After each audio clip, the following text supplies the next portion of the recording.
जब कोई देश भारत के खिलाफ खड़ा हो, पाकिस्तान जैसे आतंक के संरक्षक का साथ दे, तो क्या भारत के नागरिकों को उस देश को अपनी मेहनत की कमाई भेजनी चाहिए?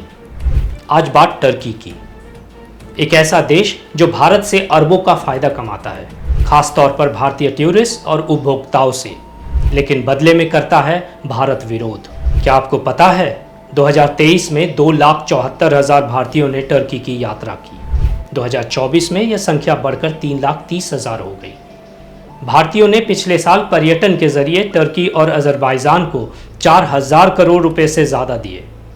यह आंकड़े सिर्फ आंकड़े नहीं है, यह है हज़ारों करोड़ रुपए का आर्थिक लाभ जो भारतीय टूरिस्ट टर्की की अर्थव्यवस्था को देते हैं। और फिर यही पैसा टर्की की सरकार टैक्स के रूप में वसूलती है और उस टैक्स का इस्तेमाल होता है भारत विरोधी हथियारों में।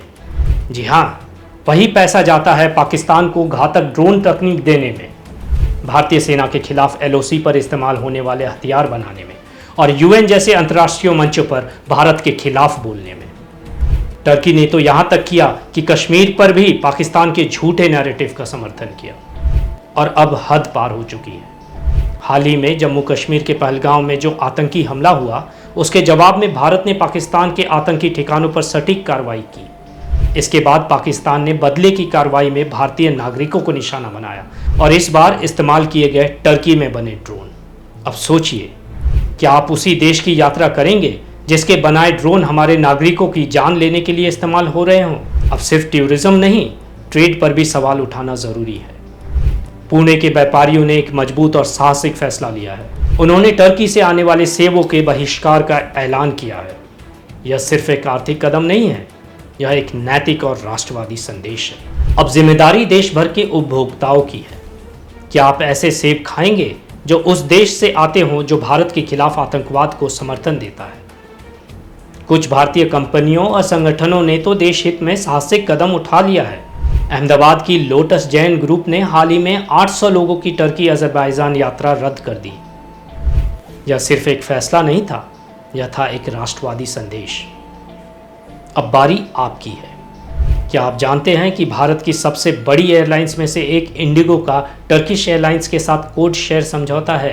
अब देश भर में आवाज़ उठ रही है कि इंडिगो को ये साझेदारी तुरंत खत्म कर देनी चाहिए। जब सरकारें चुप हो तब नागरिकों को बोलना पड़ता है। कुछ ट्रैवल कंपनियों ने पहले ही टर्की और अजरबैजान पैकेज रद्द कर दिए हैं। हमारा सवाल सीधा है, क्या आप अपने पैसों से भारत विरोध को फंड करेंगे? क्या आपके हॉलिडे की कीमत भारत की सुरक्षा से ज़्यादा है? क्या बीच की फोटो और इंस्टाग्राम स्टोरी किसी जवान की शहादत से ऊपर है? और क्या एक सेब की मिठास भारत की अस्मिता से ऊपर है? अब समय है सोच बदलने का, देश के साथ खड़े होने का। टर्की और अजरबैजान को स्पष्ट संदेश देना होगा। अगर आप पाकिस्तान जैसे आतंक समर्थक देश के साथ खड़े होंगे तो भारत का कोई नागरिक आपके देश की धरती पर कदम नहीं रखेगा। Boycott Turkey, boycott Azerbaijan, for the nation, for our soldiers, for our self respect. जय हिंद।